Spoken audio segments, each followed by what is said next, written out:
Good morning all. നമ്മുടെ last ക്ലാസ്സിൽ direct and inverse proportion എന്താണ്, ആ കോൺസെപ്റ്റ് എന്താണെന്നും രണ്ട് ക്വസ്റ്റ്യൻസ് ഡയറക്റ്റ് പ്രപ്പോർഷൻ ബേസ് ചെയ്ത് വരുന്ന രണ്ട് ക്വസ്റ്റ്യൻസ് നമ്മൾ സോൾവ് ചെയ്തിട്ടുണ്ടല്ലേ. ഓക്കെ, ഇനി നമുക്ക് നോക്കാം അതിന്റെ ബാക്കി ആ ക്വസ്റ്റ്യൻസ്. നമുക്ക് രണ്ട് സെറ്റിൽ നിന്നും ക്വസ്റ്റ്യൻസ് മാത്രമേ സോൾവ് ചെയ്യണം. നമുക്ക് ഈ ക്ലാസ് കൊണ്ട് തന്നെ നമുക്ക് ആ ക്വസ്റ്റ്യൻസ് മാക്സിമം ഞാൻ കുറച്ച് ക്വസ്റ്റ്യൻസ് ചെയ്യാം, ബാക്കി നിങ്ങൾ തനിയെ കൂടെ ചെയ്ത് വർക്കൗട്ട് ചെയ്ത് നോക്കണം. 13.1 1ഉം 2 ഞാൻ എക്സ്പ്ലെയിൻ ചെയ്തു, എങ്ങനെയാണെന്ന് പറഞ്ഞിരുന്നു, നമ്മൾ വർക്കൗട്ട് ചെയ്തു. ഇനി അടുത്ത 13.1 തേർഡ് ക്വസ്റ്റ്യൻ, സെക്കൻഡ് ക്വസ്റ്റ്യനെ ബേസ് ചെയ്തുള്ള ക്വസ്റ്റ്യൻ ആണ്. പിന്നോട്ടുള്ള ബാക്കി ക്വസ്റ്റ്യൻസ് ഒക്കെ ചെയ്ത് കഴിയുമ്പോൾ നിങ്ങൾക്ക് മനസ്സിലാവും തേർഡ് വൺ ഈസി ആയിട്ട് സോൾവ് ചെയ്യാന്നുള്ളത്. അപ്പൊ തേർഡ് വൺ ഞാനിപ്പോൾ ചെയ്തു തരുന്നില്ല, നമ്മൾ ഫോർത്ത് ക്വസ്റ്റ്യനിലേക്കാണ് പോണത് കേട്ടോ. Fourth question, A machine in A soft drink factory fils 840 bottles in 6 hours. ഒരു സോഫ്റ്റ് ഡ്രിങ്ക് ഉണ്ടാക്കുന്ന ഒരു ഫാക്ടറിയിൽ 840 ബോട്ടിൽസ് 6 hours കൊണ്ട്. അപ്പൊ നമുക്ക് നോക്കാം ബോട്ടിൽസ്. ഞാൻ ജസ്റ്റ് ടേബിൾ പോലെ ഉണ്ടാക്കുവാണ്. ബോട്ടിൽസ് ആണ് 840 ബോട്ടിൽസ് ഉണ്ടാക്കാൻ എത്ര അവേഴ്സ് വേണം, എത്ര ടൈം വേണം? ടൈം ആണ് കേട്ടോ, ടൈം. നമുക്ക് എന്താ 6 hours ആണ് വേണ്ടത്. 840 ബോട്ടിൽസ് ഉണ്ടാക്കാൻ 6 hours. നേരെ ക്വസ്റ്റ്യൻ ചെയ്യുമ്പോൾ തന്നെ ആ ഒരു സ്റ്റെപ്പ് എഴുതി പോകുന്നേ ഉള്ളൂ. ഓക്കെ, ഫസ്റ്റ് സെന്റൻസ് കഴിഞ്ഞു. How many bottles will it fill in 5 hours? അങ്ങനാണെങ്കിൽ 5 hours 5 hours കൊണ്ട് എത്ര ബോട്ടിൽസ് ഫില്ല് ചെയ്യും എന്നാണ് ക്വസ്റ്റ്യൻ. ഒരു ഫാക്ടറിയിലുണ്ട്, ആ ഫാക്ടറിയിൽ 840 ബോട്ടിൽസ് 6 hours കൊണ്ട് ഫില്ല് ചെയ്യുമെങ്കിൽ 5 hours കൊണ്ട് എത്ര ബോട്ടിൽസ് ഫില്ല് ചെയ്യും? നമുക്ക് വളരെ സിമ്പിൾ ആണ്. നിങ്ങൾ ഈ ടൈപ്പ് ക്വസ്റ്റ്യൻസ് തേർഡ് സ്റ്റാൻഡേർഡിലും ഫോർത്തിലൊക്കെ പഠിച്ചിട്ടുണ്ട്, യൂണിറ്ററി മെത്തേഡ് വെച്ചിട്ട്. കാരണം 840 6 കൊണ്ട് ഡിവൈഡ് ചെയ്താൽ നമുക്ക് 1 അവറിൽ എത്ര ബോട്ടിൽസ് ഫില്ല് ചെയ്യുന്ന കിട്ടും. ആ നമ്പറിനെ 5 കൊണ്ട് മൾട്ടിപ്ലൈ ചെയ്താൽ 5 hours കിട്ടും. അതെന്താ യൂണിറ്ററി മെത്തേഡ്, നമ്മൾ ഒരെണ്ണത്തിന്റെ കണ്ടുപിടിച്ചിട്ട് ബാക്കി മൾട്ടിപ്പിൾ എണ്ണത്തിന്റെ ഫൈൻഡ് ഔട്ട് ചെയ്തു. നമുക്കിതിപ്പോ ഒറ്റ സ്റ്റെപ്പിൽ നമ്മുടെ പ്രപ്പോർഷൻ പഠിച്ചതാണ്, ഒറ്റ സ്റ്റെപ്പിൽ ചെയ്ത് നോക്കാം. എങ്ങനെയാണ്? നമുക്കിതൊരു പ്രപ്പോർഷൻ ആണ്. 840 ബോട്ടിൽസ് 6 hours കൊണ്ട് എത്രയോ ഒരു സംതിങ് ബോട്ടിൽ എക്സ് എന്ന് കൊടുക്കാം, അത്രയും ബോട്ടിൽ 5 hours കൊണ്ട്. They are in same proportion, കാരണം ഓരോ മണിക്കൂറിലും ഉണ്ടാകുന്ന ബോട്ടിൽസിന്റെ എണ്ണം ഈക്വലാ. മനസ്സിലായോ? ഒരേ പ്രപ്പോർഷനാണ്. ഒരു മണിക്കൂറിൽ എത്ര ബോട്ടിൽസ് ഉണ്ടാകുന്ന അത്ര തന്നെ അത് തന്നെയായിരിക്കും അടുത്ത മണിക്കൂറിലും. ഓരോ മണിക്കൂർ എടുക്കുമ്പോഴും ഉണ്ടാകുന്ന ബോട്ടിൽസിന്റെ എണ്ണം ഈക്വലാ. അതുകൊണ്ട് ഈ പ്രപ്പോർഷൻ, ഈ ഒരു ഫ്രാക്ഷൻ എന്താണ്? ഈക്വൽ ആയിരിക്കും.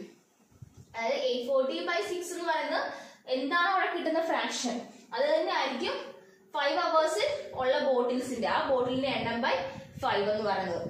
എക്സ് ബോട്ടിൽസ് ഉണ്ടാകാൻ 5 മണിക്കൂർ എടുക്കുന്നു. രണ്ടിടത്തെ ഫ്രാക്ഷൻ ഈക്വൽ. നമ്മൾ തൊട്ട് മുമ്പുള്ള ക്ലാസ്സിൽ പറഞ്ഞു എന്താണ് പ്രപ്പോർഷന്റെ കേസ്. അപ്പൊ നമുക്ക് നോക്കാം ഇത് എങ്ങനെ സോൾവ് ചെയ്യും. നമ്മൾ ചെയ്യേണ്ടത്, നമുക്ക് ഈ എക്സിനെയാണ് കണ്ടുപിടിക്കേണ്ടത് അല്ലേ. അതിന് വേണ്ടി ചെയ്യേണ്ടത് അതൊന്ന് സോൾവ് ചെയ്യണം. എന്താ? ക്രോസ് മൾട്ടിപ്ലൈ ചെയ്യാന്ന് പറയും. നമ്മള് മൾട്ടിപ്ലൈ ചെയ്യും. നോക്കിയേ, ഞാൻ ഈ 5നെ ഞാൻ ഇങ്ങോട്ട് മൾട്ടിപ്ലൈ ചെയ്യും. 5 × 840. 6നെ ഞാൻ എക്സിലേക്ക് മൾട്ടിപ്ലൈ ചെയ്തു. അതായത് നമ്മൾ എപ്പോഴും ചെയ്യുന്ന ഈക്വൽസിനപ്പുറമാകുമ്പോൾ സൈൻ മാറത്തില്ലേ, മീൻസ് ഓപ്പറേഷൻ ചേഞ്ച് ചെയ്യല്ലോ. ഇവിടെ ഡിവൈഡ് ചെയ്ത് 6നെ ഞാൻ ഇവിടെ കൊണ്ടുവന്ന് മൾട്ടിപ്ലൈ ചെയ്തു. ഇവിടെ ഡിവൈഡ് ചെയ്ത് 5നെ ഞാൻ ഇവിടെ കൊണ്ടുവന്ന് മൾട്ടിപ്ലൈ ചെയ്തു. അതാണ് നമ്മൾ ചെയ്ത ഓപ്പറേഷൻ. അത് ഒന്നിച്ച് ഒരു സ്റ്റെപ്പിൽ ചെയ്യുക കേട്ടോ. അപ്പൊ എന്താണ്? 840 into 5 equal to x into 6. അതായത് നമുക്ക് തിരിച്ചെഴുതാം 6x equal to 840 by 5. Sorry, 840 into 5 into 5. 840 into 5. നമുക്ക് എന്ത് ചെയ്യാം? ഈ x അല്ലേ കണ്ടുപിടിക്കേണ്ടത്. അപ്പൊ x is equal to എന്താകും? 840 into 5 divided by 6. മനസ്സിലായോ? ഇത് നമ്മൾ ആദ്യം ചെയ്ത് ഇവിടെ ഡിവൈഡ് ചെയ്ത 5നെ ഓപ്പോസിറ്റ് സൈഡ് കൊണ്ട് LHS കൊണ്ടുവന്ന് മൾട്ടിപ്ലൈ ചെയ്തു. ഇവിടെ ഡിവൈഡ് ചെയ്ത 6നെ നമ്മൾ RHS കൊണ്ടുവന്ന് മൾട്ടിപ്ലൈ ചെയ്തു. അത് ഈക്വേറ്റ് ചെയ്ത് എഴുതി. അപ്പൊ 6x തിരിച്ചെഴുതുള്ളൂ. ഈ 6xനെ ഇപ്പഴത്തെ സൈഡിൽ കൊണ്ടുവന്നു. രണ്ടും ഒരേ വാല്യൂ മീനിങ് ആണല്ലോ. 6x is equal to 840 into 5. Then x is equal to ഈ കിട്ടുന്ന ആൻസർ, ഈ കിട്ടുന്ന പ്രോഡക്റ്റ് ഡിവൈഡ് ബൈ 6 ആണ് അല്ലേ. നമുക്ക് നോക്കാം എന്താ കിട്ടുന്നത് നോക്കാം. ക്യാൻസൽ ചെയ്ത് നോക്കാം. 84നെ 6 കൊണ്ട് ഡിവൈഡ് ചെയ്ത് നോക്കുക. വരുമ്പോൾ 1 6 24 and 4 6 24 14 വരും. 84 ഡിവൈഡ് ചെയ്യുമ്പോൾ സോൾവ് ചെയ്യാം. then 14 into 5 20 remainder 2 then 7 70. അതായത് 70 ബോട്ടിൽസ് 70 ബോട്ടിൽസ് ആയി 70 പ്ലസ് നമുക്കൊരു 0 കൂടെ ഉണ്ട് അവിടെ കേട്ടോ. 140 ആണേ, ഒരു 0 കൂടെ ഇല്ലേ. 140 അല്ലേ, 84 ഡിവൈഡ് ചെയ്തല്ലോ. അപ്പൊ 140 840 6 ചെയ്യുമ്പോൾ 140 140 into 5 ആകുമ്പോൾ 700. അതായത് 700 ബോട്ടിൽസ് ആയിരിക്കും 5 hours കൊണ്ട് 700 ബോട്ടിൽസ് ആയിരിക്കും 5 hours കൊണ്ട് നിറയ്ക്കുക. 840 ബോട്ടിൽസിന് 6 hours ആണെങ്കിൽ 700 ബോട്ടിൽസിനായിരിക്കും 5 hours വേണ്ടി വരിക. നമ്മൾ സെയിം യൂണിറ്ററി മെത്തേഡ് തന്നെ ഫോളോ ചെയ്തേ. നിങ്ങൾ ശ്രദ്ധിച്ച് നോക്കി നിങ്ങൾക്ക് മനസ്സിലാകും. എന്താ നമ്മൾ എപ്പോഴും എങ്ങനെ ഒരെണ്ണത്തിന് എങ്ങനെ കണ്ടുപിടിക്കും? 840 ബൈ ഇതേ ബൈ ഡിവൈഡ് ചെയ്യുമ്പോൾ നമുക്ക് ഒരെണ്ണത്തിനെ കിട്ടും. ആ കിട്ടുന്ന ആൻസർ ഇൻറ്റു 5 ചെയ്യാല്ല ആദ്യം ഞാൻ പറഞ്ഞത്. സെയിം മെത്തേഡിൽ ഇവിടെ ചെയ്തേക്കുന്നത് 840 6 കൊണ്ട് ഡിവൈഡ് ചെയ്തു 5 കൊണ്ട് മൾട്ടിപ്ലൈ ചെയ്തു. എല്ലാം ഒരേ മെത്തേഡാണ്. നമ്മളിപ്പം പ്രപ്പോർഷണാലിറ്റി യൂസ് ചെയ്യുമ്പോൾ നമുക്ക് എങ്ങനെ ഉപയോഗിക്കണം എന്ന് പഠിക്കാം. ഇത്തരത്തിലുള്ള കണ്ടീഷൻ വരുമ്പോൾ എങ്ങനെ സോൾവ് ചെയ്യാം, പെട്ടെന്ന് സോൾവ് ചെയ്യാം. അല്ലെങ്കിൽ യൂണിറ്ററി മെത്തേഡ് നിങ്ങൾ ഓർത്ത് വരുമ്പോൾ നിങ്ങൾ പ്രത്യേകം ചെയ്യേണ്ടി വരും. ഇത് ഒറ്റ സ്റ്റെപ്പിൽ നമുക്ക് സോൾവ് ചെയ്യാം. ഇതാണ് ഇതിന്റെ പ്രത്യേകത. സോ നമുക്ക് വേണ്ടുന്ന ആൻസർ എത്ര ബോട്ടിൽസ് ആണ്? 700 ബോട്ടിൽസ് എന്ന് ആൻസർ കിട്ടും. അടുത്ത question, A photograph of A bacteria enlarged 50,000 times attains a length of 5 centimeter. അതായത് ഒരു ബാക്ടീരിയയുടെ ഫോട്ടോ 5 സെന്റിമീറ്റർ വലിപ്പം വരാൻ വേണ്ടിയിട്ട് 50,000 ടൈംസ് ആണ് അവർ എൻലാർജ് ചെയ്തു. എത്ര വരാൻ വേണ്ടി? 5 സെന്റിമീറ്റർ വരാൻ വേണ്ടി.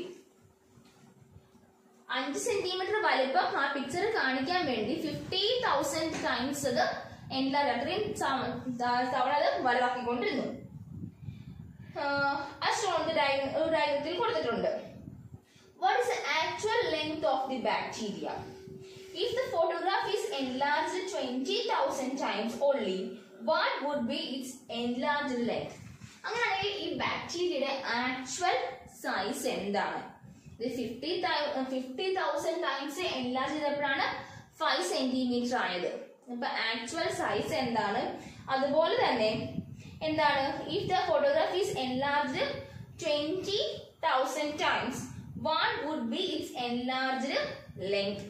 എന്തായിരിക്കും enlarged length? അപ്പൊ നമുക്ക് ആദ്യം നോക്കാം. ഇതിന്റെ ആക്ച്വൽ സൈസ് 50,000 ടൈംസ് ചെയ്തപ്പോഴാണ് 5 സെന്റിമീറ്റർ ആയത്. അങ്ങനെയാണെങ്കിൽ ആക്ച്വൽ ലെങ്ത് കണ്ടുപിടിക്കാൻ നമുക്ക് ചെയ്യേണ്ടത് 5 by 50,000. 50,000ലെ 5 പോർഷൻ ആണ് ഇതിന്റെ ലെങ്ത് എന്ന് പറയുന്നത്. നമുക്ക് യൂഷ്വലി പഠിച്ചിട്ടുള്ള മെത്തേഡ് ആണ്. അതിന്റെ ഒരു പോർഷൻ അല്ലെങ്കിൽ അതിന്റെ ആക്ച്വൽ സൈസ് എന്ന് പറഞ്ഞാൽ ഈ 5 by 50,000 എത്ര കിട്ടും? ഇത് രണ്ടും ക്യാൻസൽ ആയി എന്ത് കിട്ടി? 1 by 10,000 എന്ന് കിട്ടും. 1 by 10,000 is equal to 10 raised to minus 4. നമ്മൾ പഠിച്ചല്ലേ factor എക്സ്പോണൻസിൽ പഠിച്ചല്ലേ? 1 by 10,000 is equal to 10 raised to minus 4. അപ്പൊ 10 raised to minus 4 ആയിട്ട് വലുപ്പം ഉള്ളൂ. അത് നമ്മൾ 50,000 ടൈംസ് വലുതാക്കിയപ്പോൾ എന്തായി? 5 സെന്റിമീറ്റർ ആക്കി. അങ്ങനെ 20,000 ടൈംസ് ആണ് വലുതാക്കുന്നതെങ്കിൽ എത്രയായിരിക്കും?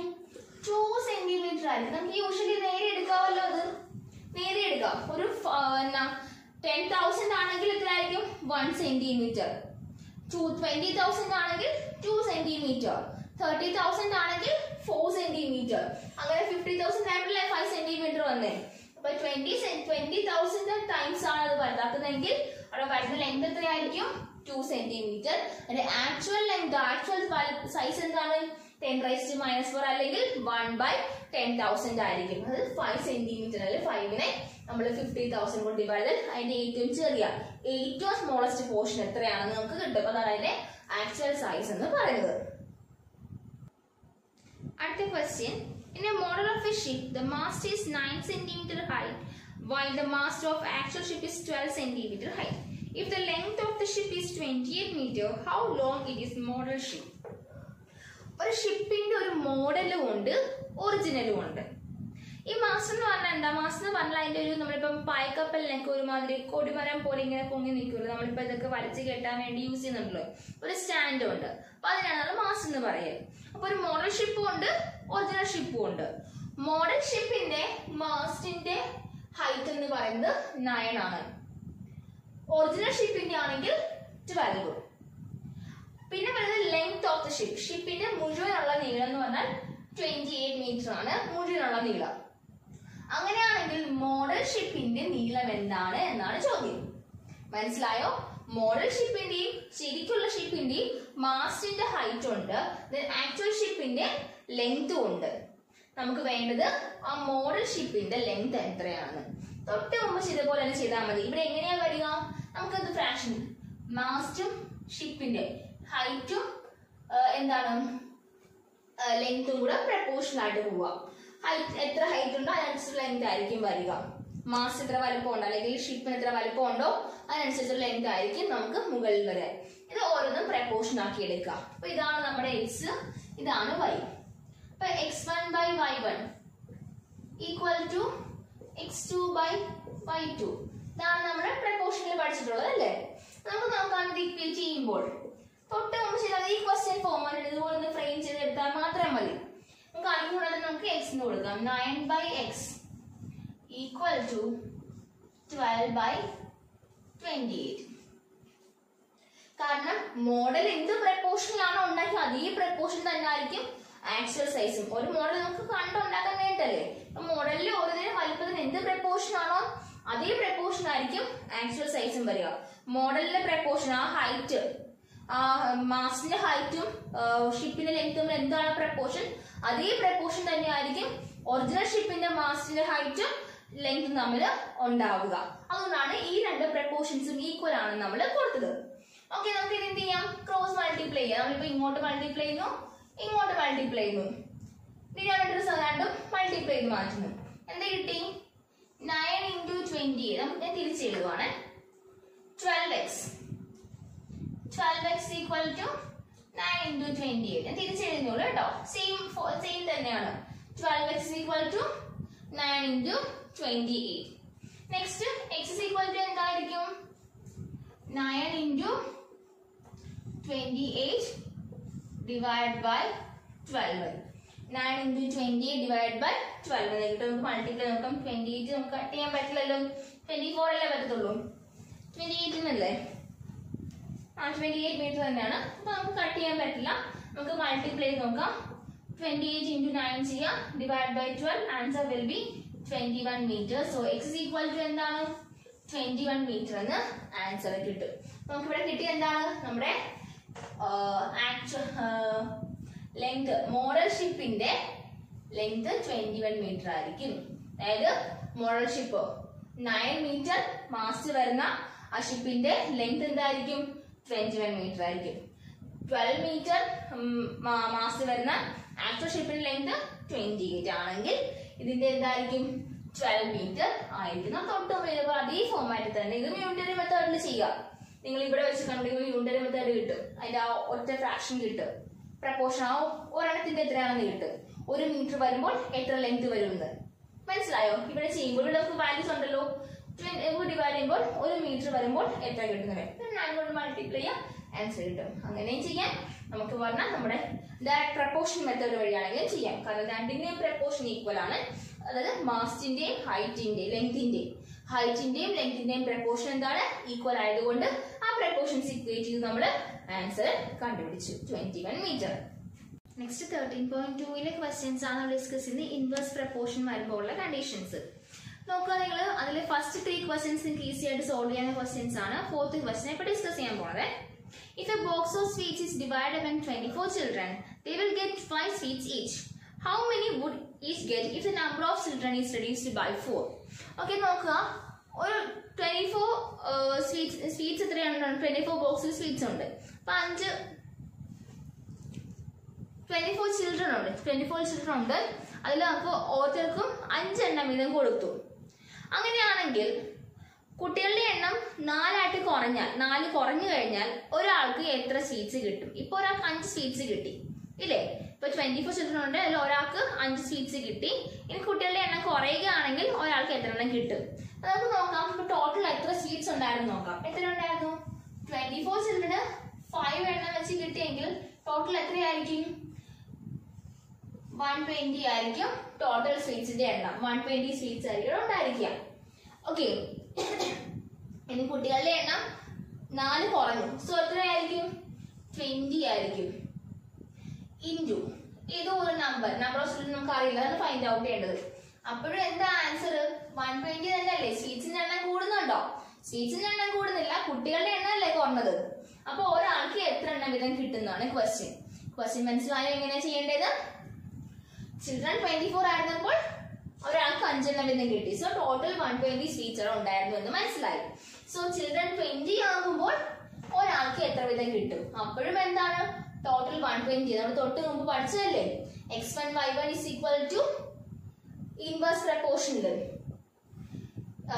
x1 y1 is equal to x2 y2 ആണ്. ആ മൾട്ടിപ്ലൈ ചെയ്ത് പ്രോഡക്റ്റ് കിട്ടിയില്ലേ നമുക്ക്? അപ്പൊ നോക്കുക, ഇവിടെ x is equal to എന്തായിരിക്കും? 120 divided by 20. കളഞ്ഞു. So 6. x is equal to എന്ത് കിട്ടി? 6. അപ്പൊ സ്വീറ്റ്സിന്റെ എണ്ണം, കുട്ടികളുടെ എണ്ണം 20 ആയിട്ട് കുറഞ്ഞാൽ ഒരാൾക്ക് 6 സ്വീറ്റ്സ് വീതം കിട്ടും. എളുപ്പമല്ല ഇത് ഫൈൻഡ് ഔട്ട് ചെയ്യാൻ. നമുക്ക് ഒരാളുടെ കണ്ടുപിടിച്ചാൽ മതി. പ്രോഡക്റ്റ് എപ്പോഴും സെയിം ആയിരിക്കും. നേരത്തെ ഇവിടെ എന്തായിരുന്നു? ആ റേഷ്യോ അല്ലെങ്കിൽ ഡിവൈഡ് ചെയ്ത് കിട്ടുന്ന വാല്യൂ, ആ റേഷ്യോ ആയിരുന്നു സെയിം. ഇവിടെ ഇൻവേഴ്സ് വരുമ്പോൾ പ്രോഡക്റ്റ് ആണ് സെയിം. അപ്പൊ ക്വസ്റ്റ്യൻ വായിക്കുമ്പോൾ നമുക്ക് ക്വസ്റ്റ്യനിൽ എന്ത് ചേഞ്ച് ആണെന്ന് മനസ്സിലാവും. So our answer is 6. So each children get 6 sweets. Okay. Children എണ്ണം കുറയുമ്പോൾ ഒരാൾക്ക് 6 എണ്ണം കൂടി കിട്ടുമല്ലോ. കുട്ടികളുടെ എണ്ണം കുറയുമ്പോൾ ഒരാൾക്ക് കിട്ടുന്നതിന്റെ എണ്ണം കൂടും. So x is equal to 6 നമുക്ക് ആൻസർ കിട്ടും. അടുത്ത question, a farmer has enough food to feed 20 animals in the cattle for 6 days.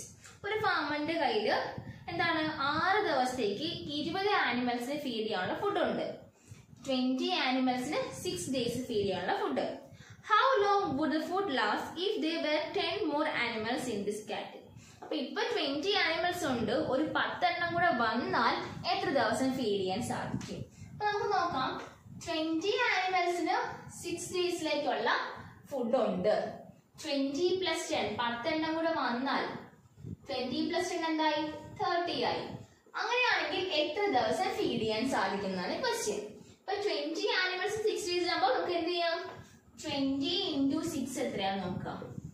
എത്രയാ? അപ്പൊ 120 ഉണ്ട്. അപ്പൊ 120 ടോട്ടൽ അയാളുടെ കയ്യിലുള്ള സ്റ്റോക്ക് എന്താണ്? 120 ആണ് അല്ലെ? അത് 120 എന്നുള്ള 30 ആയപ്പോൾ എത്രയാണ്? അപ്പോഴും എന്താണ്? ഫുഡിന്റെ എണ്ണം കൂടുന്നില്ല, ആനിമൽസ് മാത്രമേ കൂടുന്നുള്ളൂ. അത്രയും ഫുഡേ ഉള്ളൂ. അത്രയും ഫുഡ് കൊണ്ട് ആനിമൽസിന്റെ എണ്ണം കൂടിയാൽ എത്ര ഡേയ്സ് അവർക്ക് ഉപയോഗിക്കാം? അവിടെ എന്താണ്? 120 തന്നെയാണ്. So x is equal to എന്ത് കിട്ടും? 120 by 30. രണ്ടും ക്യാൻസൽ ആയി 4. So x is equal to 4. അങ്ങനെയാണെങ്കിൽ 4 ദിവസം ഫീഡ് ചെയ്യാനുള്ള ഫുഡ് അയാളുടെ കൈ കാണും. 20 ആനിമൽസിന് 6 ദിവസം ഫീഡ് ചെയ്യാനുള്ള ഫുഡ്, ആനിമൽസിന്റെ എണ്ണം കൂടിയാൽ അയാൾ എത്ര ദിവസം കൊണ്ട് ഫീഡ് ചെയ്യും? 4 ദിവസം ഫീഡ് ചെയ്യാനേ കാണത്തുള്ളൂ. ഇതാണ് നമ്മുടെ answer. Next one, a contractor estimates that 3 persons would rewire Jasminder's house in 4 days. ഒരു ആളുടെ വീട് വയർ ചെയ്യാൻ വേണ്ടി 3 ആൾക്കാരാണെങ്കിൽ 4 ദിവസം വേണം. 3 പേർക്ക് 4 ദിവസം വേണം. 3 പേര് വർക്ക് ചെയ്യണമെങ്കിൽ, പേഴ്സൺസ് 3 ആണെങ്കിൽ അവർക്ക് എത്ര ദിവസം വേണം? 4 ഡേയ്സ് വേണം. ഓക്കെ, അങ്ങനെയാണെങ്കിൽ if he uses 4 persons, അപ്പൊ 3ക്ക് പകരം 4 പേഴ്സൺസ് ഉപയോഗിച്ചാൽ എത്ര ദിവസം വേണ്ടി വരും ആ വർക്ക് കംപ്ലീറ്റ് ചെയ്യാൻ? How long should they take to complete the job? ഇതാണ് ക്വസ്റ്റ്യൻ. ഇത് വളരെ സിമ്പിളാ. 3 പേർക്ക് 4 ദിവസം അല്ലേ? സോ 3 into 4 equals എന്താണ്? ടോട്ടൽ 12 ആണ്. Man power into number of days equal to 12 ആണ് കിട്ടുന്നത്. അവിടെ ആ പ്രോഡക്റ്റ്, അവരുടെ വർക്ക് എന്താണ്? അവിടെ വർക്കാണ് വയറിംഗ് ചെയ്യുക എന്നുള്ള വർക്ക് അല്ലേ? അപ്പൊ ആ വർക്കാണ് നമ്മൾ ടോട്ടൽ ആയിട്ട് കാണേണ്ടത്. അപ്പൊ ഒരു എണ്ണമല്ല പറയുന്നത്, അല്ലെങ്കിൽ ഒരു ഡേയ്സ് അല്ല പറയുന്നത്. 3 പേര് 4 ദിവസം വർക്ക് ചെയ്യുമ്പോൾ കിട്ടുന്ന റിസൾട്ട് ആണ് ആ ആളുടെ വീട് വയറിങ് ചെയ്ത് കിട്ടും. ആ റിസൾട്ടാണ് 12 എന്ന് പറയുന്നത്. അങ്ങനെയാണെങ്കിൽ 4 പേര് എത്ര ദിവസം വർക്ക് ചെയ്താൽ ഇതേ റിസൾട്ട് കിട്ടും? 12 എന്ന അതേ റിസൾട്ട് കിട്ടും. എന്താ? x is equal to 12/4. that is x is equal to എന്താണ്? 3. അതുകൊണ്ട് 4 പേരാണെങ്കിൽ 3 ദിവസം വർക്ക് ചെയ്താൽ മതി. 3 പേര് 4 ദിവസം വർക്ക് ചെയ്താൽ കിട്ടുന്ന അതേ റിസൾട്ട് 4 പേര് 3 ദിവസം വർക്ക് ചെയ്താൽ കിട്ടും. So our answer is equal to 3. Next one. A batch of bottles were packed in 25 boxes with 12 bottles in each box. അതായത് a batch of bottles were packed in 25 boxes. കുറേ എണ്ണം 25 ബോക്സിലാക്കി. with 12 box in each box. ഒരു പെട്ടിക്കകത്ത് 12 എണ്ണം. അങ്ങനത്തെ 25 box. മനസ്സിലായോ? ഒരു ബോക്സിൽ 12 ബോട്ടിൽ. അങ്ങനത്തെ 25 ബോക്സ് ഉണ്ട്. ഓക്കെ, അപ്പൊ ബോക്സിന്റെ എണ്ണം 25, ഒരു ബോക്സിൽ 12 എണ്ണം. ബോക്സിന്റെ എണ്ണം 25, ഒരു ബോക്സിൽ 12 എണ്ണം. Then, if the same batch is packed using 20 bottles in each box, 12ന് പകരം 20 ബോട്ടിൽ എടുത്താൽ 12, ഇപ്പൊ ഓരോ ബോക്സിൽ 12 അല്ലേ? അപ്പൊ 12ന് പകരം നമ്മൾ 20 ബോട്ടിൽസ്, ഒരു ബോക്സിൽ 20 ബോട്ടിൽസ് ആണെങ്കിൽ how many box will be filled? അങ്ങനെയുള്ള എത്ര വലിയ ബോക്സുകൾ ഫില്ല് ചെയ്യും? ഇപ്പൊ 25 ബോക്സുകളുണ്ട്, ഒരു ബോക്സിൽ 12 എണ്ണം. അങ്ങനെയാണെങ്കിൽ ഒരു ബോക്സിൽ 20 എണ്ണം ആക്കിയാൽ എത്ര ബോക്സുകൾ ഫില്ലാകും? എത്ര എണ്ണം വേണ്ടി വരും എന്നാണ് ക്വസ്റ്റ്യൻ. അറിയാം, നമുക്ക് ടോട്ടൽ ബോക്സ് എത്രയാണ്? 12. ടോട്ടൽ ബോട്ടിൽസ് 12 into 25 into 12 ആണ് അല്ലെ? 25 into 12 ആണ് ടോട്ടൽ ബോക്സ്. എങ്ങനെയാ? ഒരെണ്ണത്തിൽ 12 എണ്ണം. അങ്ങനെ 25 എണ്ണത്തിലാണെങ്കിൽ 25 into 12 എത്രയാ? 300 എന്ന് കിട്ടും. അങ്ങനെയാണെങ്കിൽ നമുക്ക് ബോക്സിന്റെ എണ്ണം അറിയില്ല. x into 20 equal to, അപ്പോഴും എന്താണ്? ബോട്ടിലിന്റെ എണ്ണം മാറുന്നില്ല, ആ അറേഞ്ച്മെന്റ് മാത്രമേ മാറുന്നുള്ളൂ. So equal to 300. that is x is equal to എന്താണ്? മൾട്ടിപ്ലൈ ചെയ്ത ആളിനെ നമ്മൾ ഡിവൈഡ് ചെയ്യുക. 321 ഡിവൈഡ് ചെയ്യുമ്പോൾ നമുക്ക് എന്ത് കിട്ടും? Equal to x equal to എന്താണ്? 30/2 15 എന്ന് കിട്ടും. സോ അങ്ങനെയാണെങ്കിൽ എത്ര വരും? 15 ബോക്സ് വരും. ഒരു ബോക്സിൽ 20 എണ്ണമാണെങ്കിൽ 15 ബോക്സുകൾ ഉണ്ടാകും. ഒരു ബോക്സിൽ 12 എണ്ണമാണെങ്കിൽ 25 ബോക്സ് ആണ്. ഒരു ബോക്സിൽ 12 ആണെങ്കിൽ 25 ബോക്സ് വരും. അതുപോലെ ഒരു ബോക്സിൽ 20 ബോട്ടിലാണെങ്കിൽ 15 ബോക്സുകൾ ഉണ്ടാകും. മനസ്സിലായല്ലോ അല്ലേ? ടോട്ടൽ പ്രോഡക്റ്റ് ഒരിക്കലും മാറത്തില്ല, കാരണം അതാണ് കോൺസ്റ്റന്റ്. അവിടെ ആ എണ്ണം ഒരിക്കലും മാറുന്നില്ല, അറേഞ്ച്മെന്റുകൾ മാത്രമാണ് മാറ്റം വരിക. So x is equal to 15 എന്ന് നമുക്ക് ആൻസർ കിട്ടും. A factory requires, അടുത്ത ക്വസ്റ്റ്യൻ ആണ് കേട്ടോ. A factory requires 42 machines to produce a given number of articles in 63 days.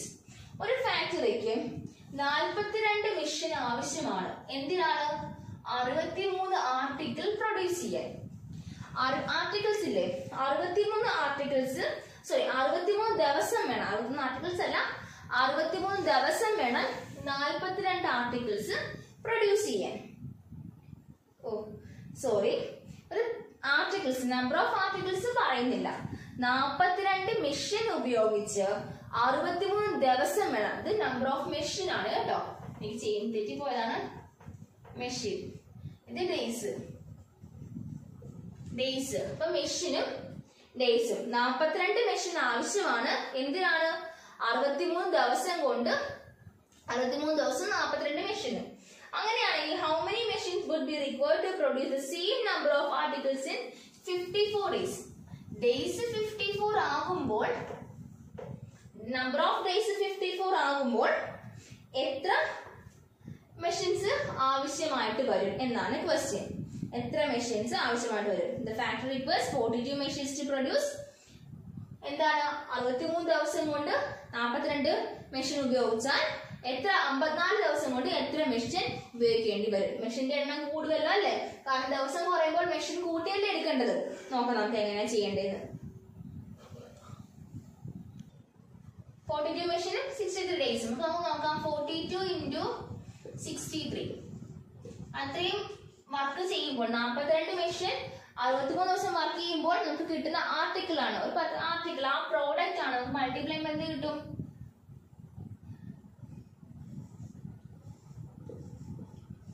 2646 കിട്ടും.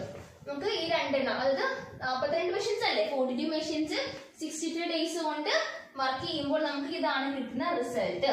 അങ്ങനെയാണെങ്കിൽ എത്രയോ മെഷീൻസ് ഉപയോഗിച്ച് 54 ഡേയ്സ് കൊണ്ടാണെങ്കിലും കിട്ടുന്ന റിസൾട്ട് ഇത് തന്നെയല്ലേ? Same result, same number of articles ആണ്. അപ്പൊ ഇത്രയും നമ്പർ ഓഫ് ആർട്ടിക്കിൾസ് കിട്ടും.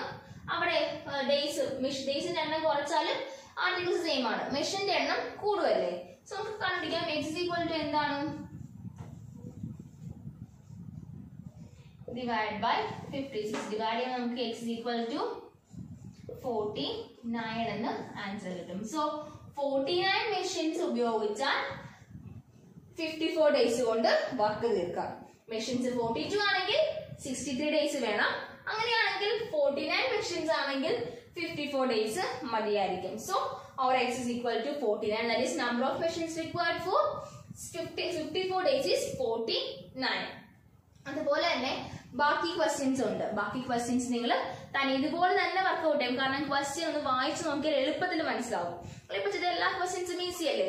ഡയറക്റ്റ് ലൈക്ക് ക്വസ്റ്റ്യൻസ് ആണെങ്കിലും ഇൻവേഴ്സ് ക്വസ്റ്റ്യൻസ് ആണെങ്കിലും എളുപ്പമായിട്ട് നമുക്ക് സോൾവ് ചെയ്യാവുന്ന ക്വസ്റ്റ്യൻസ് അത്. നിങ്ങൾ അതെല്ലാം ചെയ്ത് നോക്കുക. നമുക്ക് ഈ ചാപ്റ്റർ ഇത്രേ ഉള്ളൂ. ഡയറക്റ്റ് പ്രപ്പോർഷൻ എന്താണ്, ഇൻവേഴ്സ് പ്രപ്പോർഷൻ എന്താണ്, രണ്ടും റിലേറ്റ് ചെയ്ത കുറച്ച് ക്വസ്റ്റ്യൻസ്. ആ ക്വസ്റ്റ്യൻസ് എല്ലാം നിങ്ങളൊന്ന് വർക്ക്ഔട്ട് ചെയ്ത് നോക്കുക കേട്ടോ. എന്നിട്ട് ഡൗട്ട്സ് വല്ലതും ഉണ്ടെങ്കിൽ ഇൻഫോം ചെയ്ത്, ക്വസ്റ്റ്യൻ ഡൗട്ട് ആണെങ്കിലും ഇൻഫോം ചെയ്താൽ മതി, ഞാനത് പറഞ്ഞുതരാം. നമുക്ക് ഈ ചാപ്റ്റർ ഇന്നിപ്പം തീരെയാണ്. നമുക്ക് അടുത്ത ദിവസം അടുത്ത ചാപ്റ്റർ സ്റ്റാർട്ട് ചെയ്യാം. അപ്പൊ ഇതുവരെയുള്ള എല്ലാ ചാപ്റ്റേഴ്സും പഠിച്ച് തന്നെ പോകണം. ഒന്നും പെയിന്റിങ് വെക്കരുത്. നമുക്കിപ്പോൾ ടി പി നടത്താൻ പറ്റുന്നില്ലല്ലോ, അതുകൊണ്ട് ഒന്നും പെയിന്റിങ് എപ്പോൾ വേണേൽ ഞാൻ ടി പി പറയാം കേട്ടോ. പെയിന്റിങ് വെക്കരുത്. നോട്ട്സ് കൃത്യമായിട്ട് കംപ്ലീറ്റ് ചെയ്യണം. നമുക്ക് സ്കൂളിൽ വരാൻ പറ്റുന്നതുകൊണ്ട് നോട്ട്സ് ഒക്കെ കറക്റ്റ് ചെയ്യുന്നുണ്ട്. നോട്ട്സ് കറക്റ്റ് ചെയ്യുമ്പോൾ നോട്ട്സ് നിങ്ങൾ സ്കൂളിൽ എത്തിക്കേണ്ട ആവശ്യം വരും. അതുകൊണ്ട് നിങ്ങൾ നോട്ട്സ് കംപ്ലീറ്റ് ചെയ്ത് തന്നെ പോകുക കേട്ടോ. Thank you.